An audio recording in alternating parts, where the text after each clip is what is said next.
I'm James Ferber, and I am the Director of Next Generation Ministries here at Wilmot. And I have a great job. It's exciting, it's fun. No 2 weeks are the same. If you're looking for somewhere to plug in and you like excitement, you don't like boredom, come join us. Come join us at Youth. So they're an awesome bunch. Today we are going to be continuing on with our Better Together series, and we're going to be wrapping it up. And it's been a 4-part series that we've been going through. And we've been looking at all the different parts of being a community and how God brings us together, and his purpose is for community. He is community, Father, Son, Holy Spirit. And some of the things we've been led through are, we looked at, being a part of a community can be hard. We talked about how people can drive you crazy. That was part 1. Then we looked at how community helps us to better connect with God, because God is community, and when we live in community, we have a better picture, better connection with God, because we're living in the way he designed us. And then we talked about how when we live in community, we're better able to overcome our weaknesses. We help each other along. We minister to each other.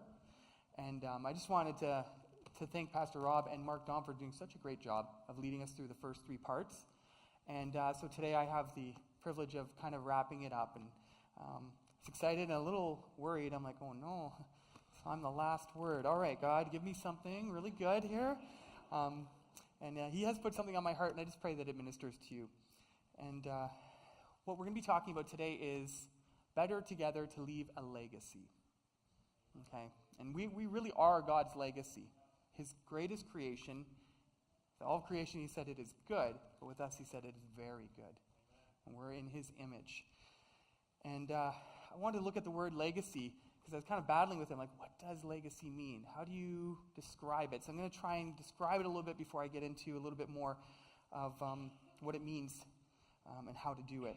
So legacy is, when I looked in the dictionary, means a gift by will, especially of money or other personal property. So an example would be, she left me $1 million in her will. That is a legacy. It's a good legacy. It can be something transmitted by or received from an ancestor or predecessor or from the past. It can be something like this. An example is the war left a legacy of pain and suffering.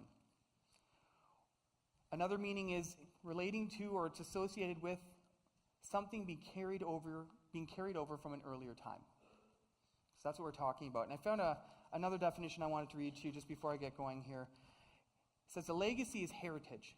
Something passed down from previous generations. A legacy is what lives on after you die. It's your imprint. The question is not whether you will leave a legacy, but what kind of legacy will you leave? Will it involve attributes like humility, faithfulness, service, and love? Many of us are familiar with legacies of such noteworthy people as Martin Luther King Jr., Mother Teresa, Billy Graham. But what legacies of people who are not well known? People like me. People like you. What about the legacies left by those living ordinary lives, making small, continual impacts day to day with the choices they make and the paths they choose? Whether or not we realize it, we are all forging a legacy to be left after we no longer are here to shape it. We're all a part of that. So in order for something to become a legacy, it has to last the test of time. So I'm going to give you a couple illustrations of legacies. One of how not to leave a legacy, and then one of what it means to leave a legacy. And I never thought I'd use an illustration from this movie. It was a movie I watched when I was a teenager. It was kind of one of those cult classic. You know, if you didn't watch it, your friends were all talking about it. There's an illustration I want to use from the movie Dumb and Dumber. I never thought I'd pull that into a sermon, but I thought there was something that fit. So let me just describe it a little bit. There are these 2 characters, Harry and Lloyd, and they're not extremely bright, but they're well-meaning. They come across a suitcase at an airport. It's left behind. Now, unbeknown to them, it was left by someone other than who they thought, and they get involved in a crime ring without knowing it, but they want to return it to its owner. Well-intentioned, they're on a mission. They're like, we're going to bring this back to the owner. Along the way, they accidentally open the suitcase, which it was locked, and in it they find that it's filled with money. So they have some decisions at that point. Do we use this? What do we do? And they think, you know what? It's okay to use some of it to get to the person, but we should definitely leave an IOU in there just so that they can keep track of it and we can pay them back at the end. So eventually they find the person, they get there, they hand them their suitcase, they're so proud they've made it, and they don't even realize, but when they open it, all it has is IOUs. So all of the money is gone, and they are not able to replace it. They've squandered it, they've lost it all. So that's not a legacy. You have to have something left behind. It has to be there. And they left a legacy of empty promises. That's what they left. Now, when I was thinking of legacy too, I'm a big sports fan. I thought of the New York Yankees. Now, as a Blue Jays fan, they're the enemy, but they've left a real legacy. So if you're not familiar with sports, they're one of the most successful franchises in history. And I'll tell you why. Baseball has been going on for over 100 years. 27 of those years, the Yankees have won the World Series. It's almost a quarter of the World Series that the Yankees have won. It's ridiculous because the next closest team is the Cardinals. They've won 11.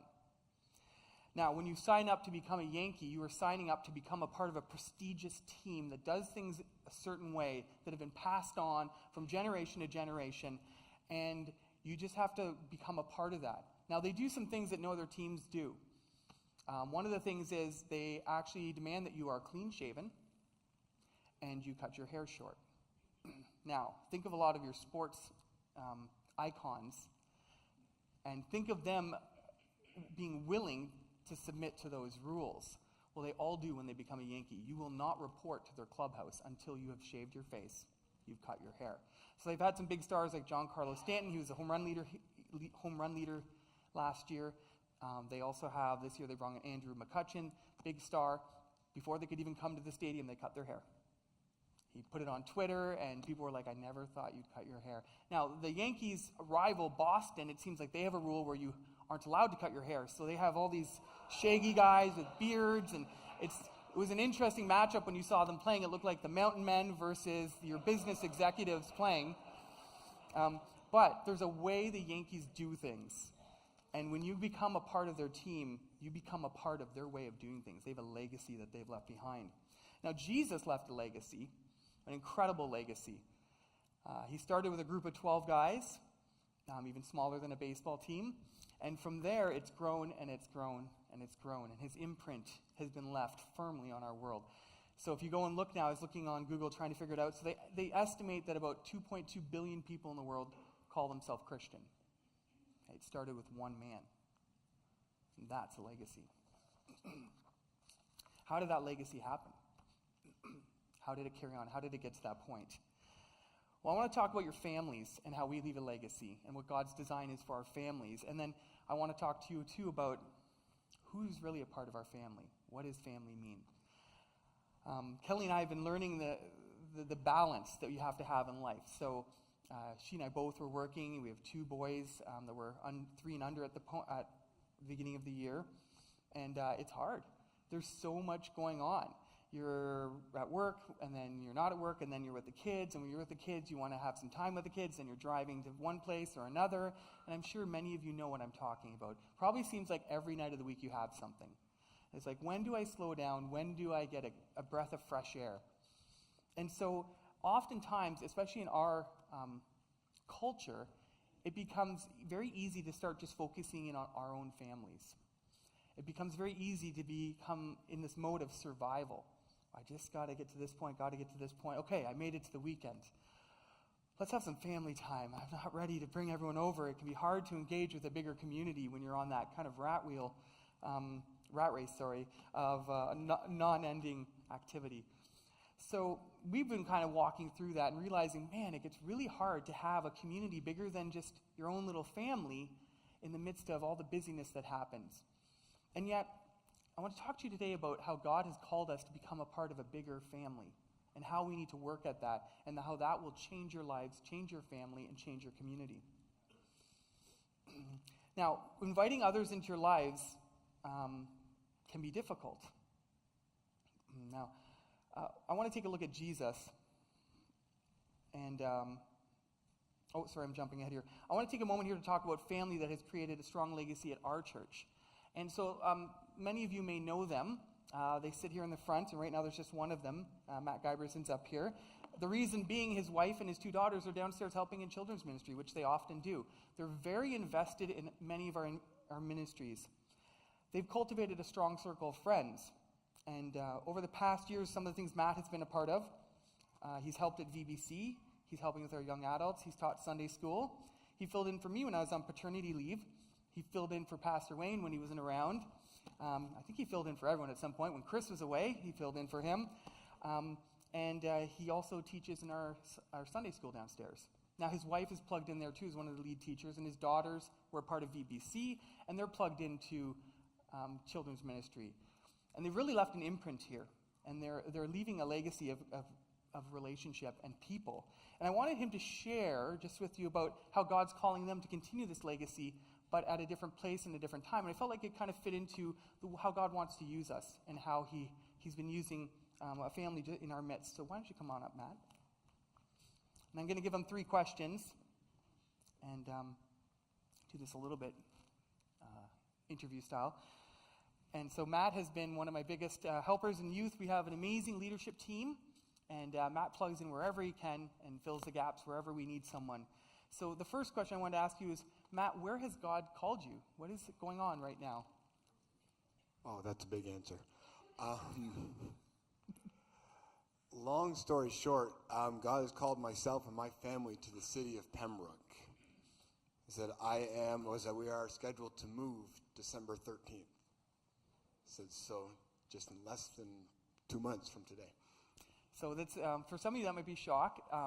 But I want Matt to tell you a little bit how God has been making this clear to them, that he's calling them to plug into a new community and start a new legacy. That can be hard when you've imprinted and you've started to be your family. This is Matt's family and their family, his wife and their kids. But God's worried about a bigger family and a bigger picture. So how did God confirm that to you? So God's done some really cool things in the last 6 year to 6 months of our lives, and showing us that there was something new coming, that he had something new in store for us.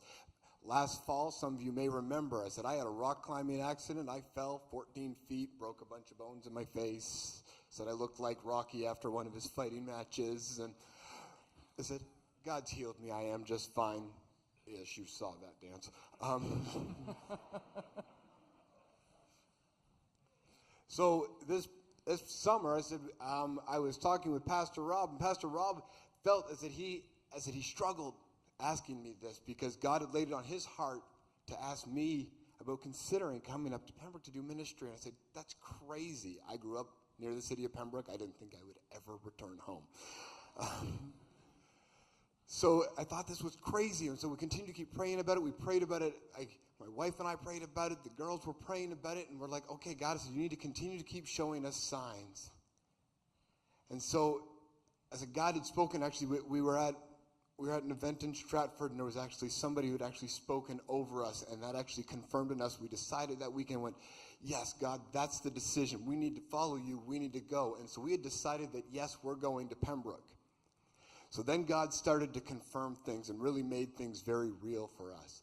That weekend, so Saturday, I said, I'll paint the picture. Saturday, we're given this word. I said, we confirmed we had decided. I said, we were praying about it as a family afterwards, and we asked the girls, I said, to see if God gave them a picture. Now, my youngest said she prayed about it for a while, and she looked at me and said, Daddy, I saw a picture of a whole bunch of boxes. I think we're supposed to go.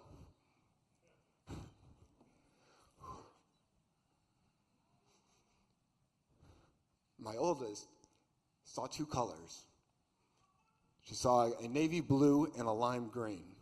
Right now I'll explain the navy blue. The navy blue is the same color for the logo of the city of Pembroke. I said, and she knew that we needed to go. Now, I said, I'll explain the lime green in a minute. It's very significant, but I should get to a few other points. So we were given this, and we had confirmed and said, all right, God, we're in. This is what we're going to do. So that Sunday, so the next day, we're like, well, we need jobs. Mary was looking online at a salon very similar to the one that she would work at, but up in the city of Petawawa, just beside Pembroke. I said, that evening, we had looked, and we saw this salon throughout the summer. I said, but nothing Nothing really stood out about it. She looked on their website that night, and that night, I said, just as she had logged on, there was a posting for a full-time licensed hairstylist. So my wife applied to that job, and within 3 days had it. Said she hadn't even met anybody up there and already had the job. I said, as for me, I said, I already had a job. I had a job, and I didn't have to be a part of the conversation. It's weird how that happens. I said, Rob's talking with the people in Pembroke. He's talking with the elders board there, and the head elder of that church goes, well, if Matt comes up here, he has a job. So like I said, I had a job in a conversation I wasn't a part of. I said, Rob got me a job, thanks. So we continue to keep searching, going, all right, God, I said, we want to keep following you. We want to keep stepping out in faith. I said, you continue to keep confirming things. And so this is where I said, God does such the coolest things. So 2 weeks ago, said, now we rent the place that we're in now. And my landlord showed up at my house one night after youth at about 9:30 at night. And he looked at me, and I said, he was almost like he was heartbroken. I said, a wonderful Christian man, but he was heartbroken because he came in, and I said, and he was so saddened because his daughter and son-in-law were coming back from Australia, and he needed the place for them to live. So 2 weeks ago, I was handed an eviction notice for December 31st, and I couldn't be happier. Because, see, all the while he's explaining all of this, I was so excited because I couldn't wait to tell him that I said, if you'd given us one more week, we would have told you the same thing, that we were actually leaving. So isn't it cool how God continues to provide and orchestrate all things? So then this past weekend, I said, I was up in Pembroke looking at homes. We looked at 6 homes on Monday. I said, it was a busy day on Monday. But one of those homes stood out, and that was the one that we were supposed to buy. And so in the last 6 days, here's what's gone on. We have put in an offer. Now this home, I said, you guys are all going to be shocked because homes in the city of Pembroke, I said this one was listed for $139,000. In Southern Ontario, that gets you nothing. I said, you all know this. So, but in Pembroke, I said, that's a okay price. But I said, but God told me that I wasn't supposed to pay any more than $125,000 for this home. So I put in an offer at $115,000. Now that's like $26,000 difference between us. I'm like, all right, God, you're going to have to do something. So they came back. They countered with $130,000. I'm like, but God, that's still not low enough. So I came back with an offer of $121,000. And Wednesday night, I said they came back with an offer. I met every one of our conditions. I said there were no other conditions in this offer, but came back with an offer of $123,000. Amen.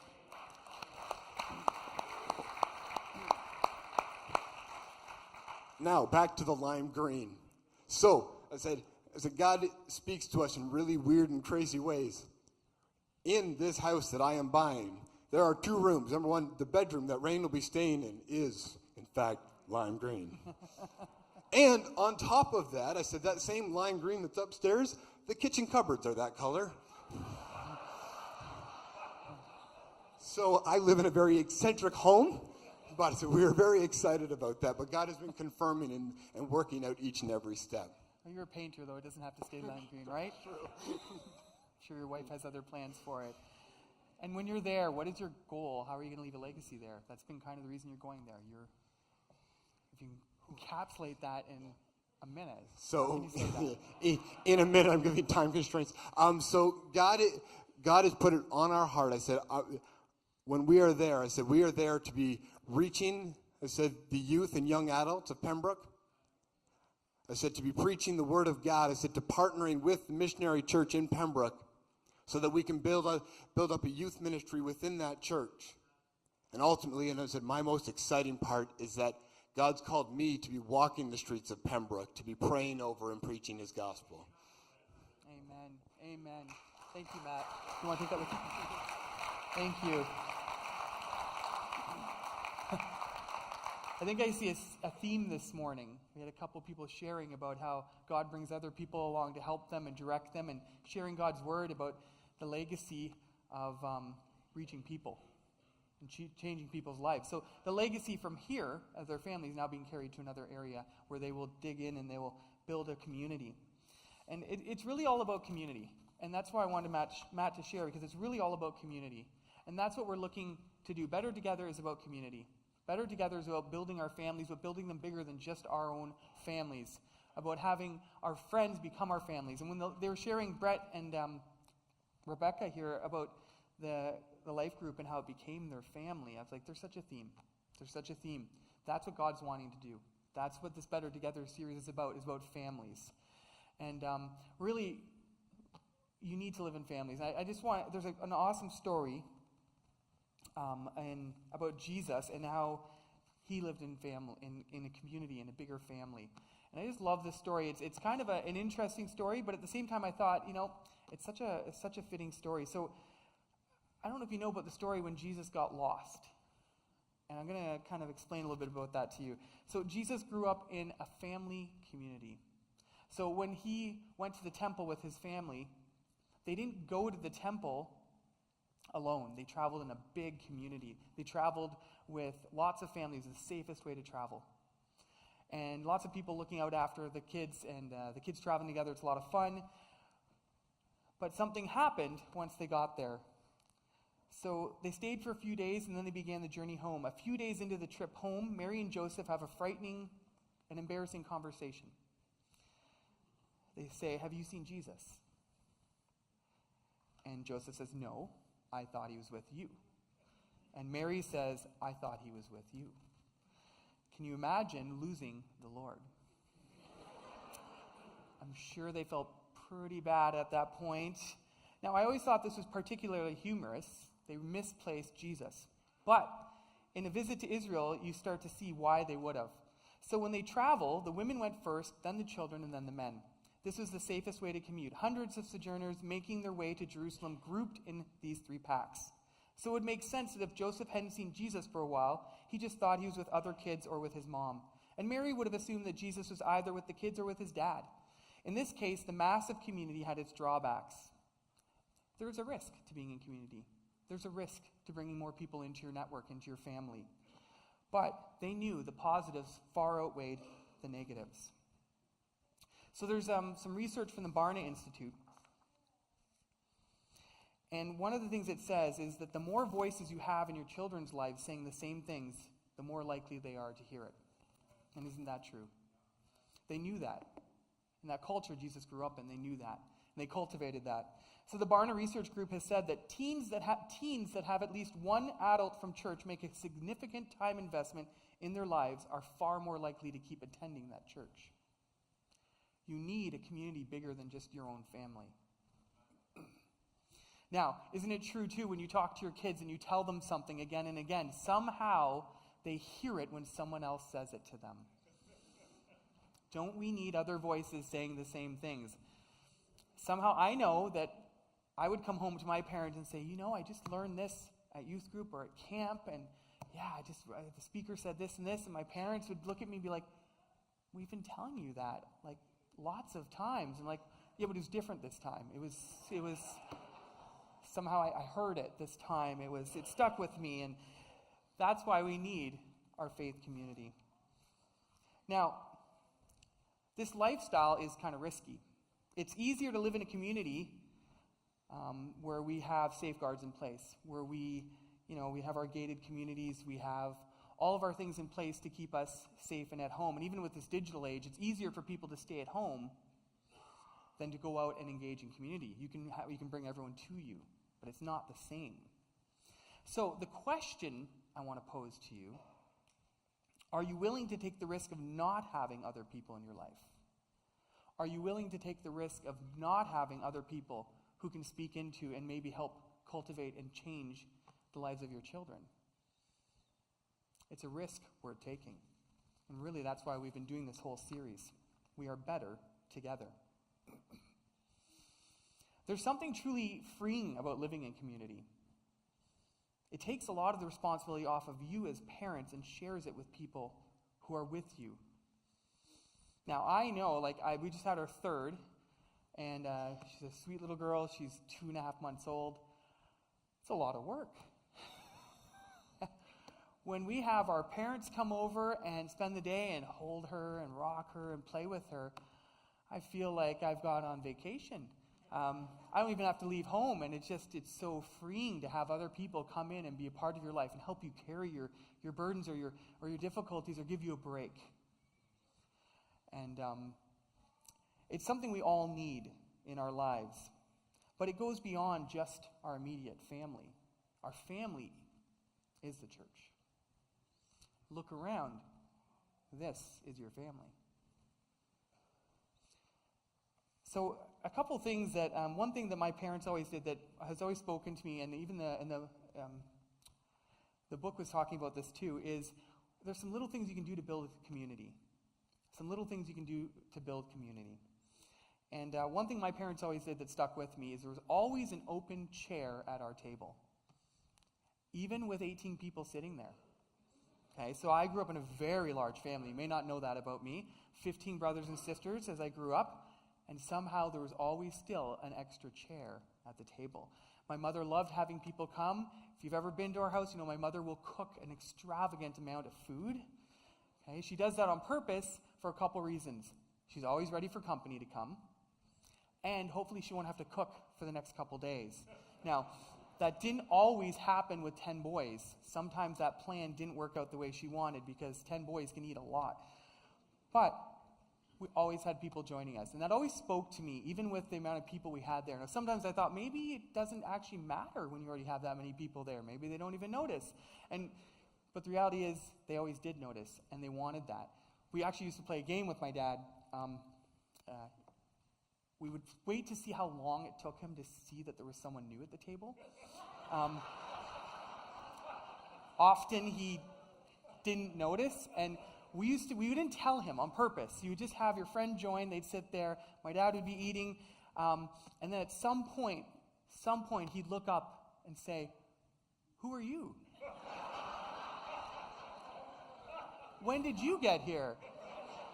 We'd laugh and say, "Dad, this is my friend so-and-so, they've been here the whole meal."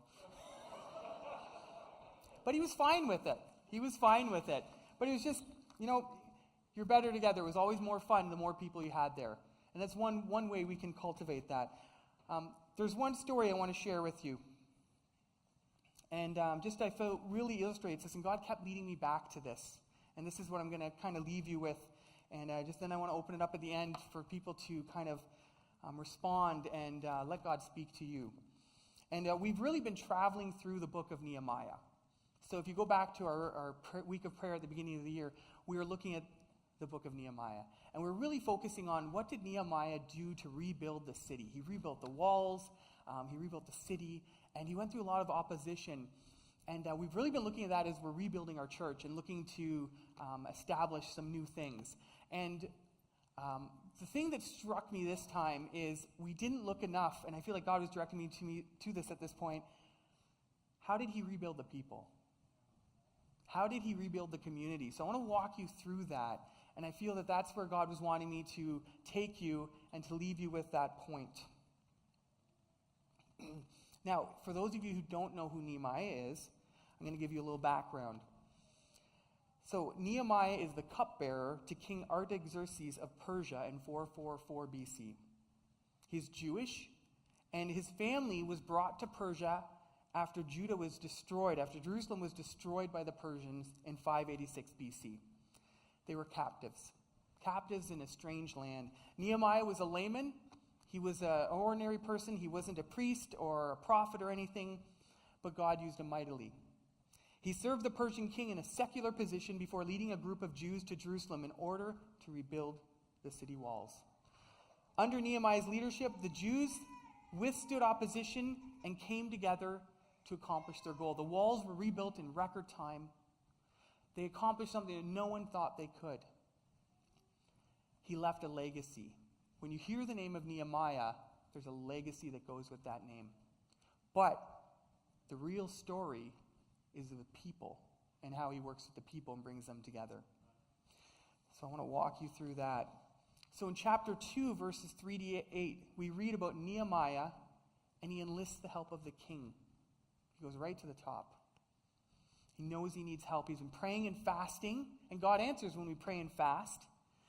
And he has this opportunity. He's sad. The king asks him what's going on, and he says, I'm just kind of heartbroken. I heard about my hometown being in ruins, and I want to do something about it. And the king says, how can I help you? That's not the response he was expecting. He's a captive. Their city was destroyed because they're rebellious, and they fought against the Persians, and the king says, how can I help you? God's on his side. He enlists the help of some of his own workmen to provide materials. He provides him with an army to go down with, and a guard. And so Nehemiah starts to gather people, and he knows he needs people. In chapters 3, verses 17 to 18, he's seen the city, and he has to go that next step. We have to get bigger. We have to go bigger. We have to start to build our communities bigger. He enlists the help of the Jewish leaders. He brings them in. He says, okay, here's the plan. Now this includes all the priests, nobles, officials, and anyone else in administration. And then he goes one step further. You need many people to do great things. In chapter 3, verses 1 to 6, he enlists the help of all the people. Everyone. Everyone comes together. These are untrained people. These are not skilled laborers he's bringing in to do a great work. You might think that's silly. I mean, Solomon built the walls the first time, and he had skilled laborermen.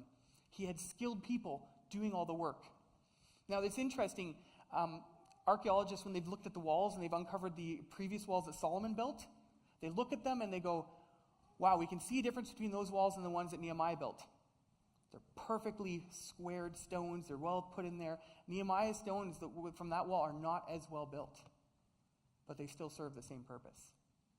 And even better than that, what happened is the people came together. A community was formed that was not there before. Now, community is hard. Nehemiah had to work at it. Chapters 4, 21 to 23, Nehemiah has to help protect everyone. And then in the next chapter, chapter 5, he has to help solve problems because there's some fighting and there's things going on. Some people were taken advantage of. Community is hard work. It doesn't come easily. But I think it's really important. There's one thing that really God impressed on me. God was looking for those people who had character and willingness to be part of the vision. He wasn't looking for the most skilled. There are a lot more people to work with when we are willing to accept people who are willing and committed rather than only the most skilled. Bill Hybels talks about this often, that you look at character first over ability. And that's what Nehemiah did. And they accomplished a great work. And it's even more impressive when you realize he didn't have skilled laborers. The work was imperfect. The walls were built by untrained people. But the community was built. And sometimes we need a great work to bring us together. That's what we're doing. The For Wilmot, it's to bring us together. We can't make an impact in our community on our own. A legacy is only left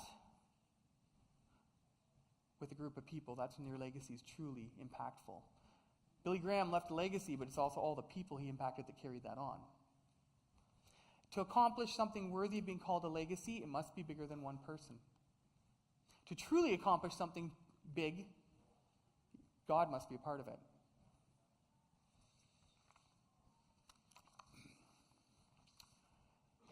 So there's a story that Rusty George tells. It's a story about an old tree that used to stand outside their church in a neighboring parking lot. They started construction on a new church. And as they were doing it, a fence was put around this giant tree to protect it. Lights were installed to highlight its grandeur throughout the night. Cars would drive by day and night and marvel at this incredible tree. It looked impressive, and people wondered how long it would stand for. One morning when he went to work, he noticed the giant oak had collapsed during the night. It was discovered that the tree had rotted from the inside out. I fear our families are sometimes rotting from the inside out. Sometimes our community is rotting from the inside out. We focus too much on ourselves, and we do that at the expense of having other people come in and help us. We keep ourselves from rotting from the inside out by being in a strong community of believers who hold us accountable, who help us along. Acts 2:42 says, "They devoted themselves to the apostles' teaching and to fellowship, to the breaking of bread and to prayer. This was the plan for success for the disciples. This is how one small group would leave a legacy on the whole world. What does it mean to be devoted? Sold out. You put God's words and teaching first in your life. Profound dedication. What does it mean to be committed to fellowship? To be in a community of believers, to be together. And they weren't together just for social things, they're also together for the breaking of bread and prayer. But I think the key word in this passage is themselves. It's plural. It's plural. This group of ragtag fishermen, tax collectors, farmers changed the world. The legacy they left has turned the world upside down. If we want to impact the world in even a fraction of the way the disciples did, it starts with community. John 13:34-35 says, "A new command I give you, love one another. As I have loved you, so you must love one another. By this, everyone will know that you are my disciples if you love one another." We start by building our community, and then we are able to impact our wider community. When we have a loving, caring community, when we're family, it's a magnet that draws other people in. They see that and go, that's what I want. When they see a community come together and they see us so focused on helping other people and on bringing the love of God and the light of God into our community, people go, wow. When they see us coming together and working as a team, our community goes, wow. And it's a magnet that starts to draw people in. I don't know if you've noticed, but over the last couple weeks, we've had many new faces in our church. When you stand up here, you get to see them clearer. But we're already starting to attract more people as we start to come together. God's on the move. He's working in our midst. How do we truly build community? Well, it starts with your relationship with Jesus. It always does. When our relationship with Jesus is where it should be, we are better equipped to connect with others. Jesus is the key ingredient in all of our community. Where are you at in your relationship with him? Have you invited him into your life? If not, today could be the beginning of the most powerful relationship and community you will ever experience in your life. And I'd invite you to make that decision today. To those of you who are already believers, and you've entered into a relationship with Jesus, I'd like to give you the opportunity to partner together with others moving forward. So, if the worship team can come on up. One of the things I want to do during this time is they're playing the song, and as we're entering into a time of just reflecting and hearing God's voice, we've had a series of 4 different parts, lots of things that have been preached to you and taught to you about being in community. And really what God was just putting on my heart is, how are you going to respond? What decisions are you going to make right now? Mono's message even last week really summarized, pulled it together. It's zooming out. But right now I want you to zoom in. What is God saying to you? What is he calling you to do right now so that you can better zoom out? What during this series, when we've talked about we're better when we have others helping us along, when we're, maybe the sermon on sometimes we have to connect with crazy people. Maybe that connected with you. Maybe God put someone on your heart. But whatever it is, and any one of these 4 sermons that you've heard that God has put on your heart, what I want you to do today is not leave here without having talked to someone and shared it with them and maybe had someone pray with you. Or maybe you just need to sit there and spend a little time in prayer with God and say, okay, God, this is the part. You spoke to me last week and I was wanting to respond and I didn't. Or you spoke to me 2 weeks ago and you were wanting me to respond and I didn't. What is it that God's putting on your heart? I want you to take action today. I want you to act on it. Maybe you need to come up here and pray with someone on our ministry team. I don't want you to miss that opportunity. Too often we go, okay, God's telling me this, and we forget about it. We leave here and we go throughout the week and we forget about it. But once you've talked to someone and you've acted on it, you've had someone pray with you, even just sharing with someone beside you, hey, this part really impacted me. We've started that first step, and that second step of talking to others throughout the week will be even easier. So I don't want you to leave here without spending some time with God and sharing with someone what is it that God has put on your heart through this series that you're called to do, that he's wanting you to do to better build community, to bring more people into your family, and to better shine the light of Jesus into our community, our lives, our families, our kids, wherever. So as they lead us in worship, that's what I want you to think about. That's what I want you to do. I want you to do something in some way. I want you to follow through and take action. 1 Kings 8:61 says, "And may your hearts be fully committed to the Lord our God, to live by his decrees and obey his commands as at this time." This is the time.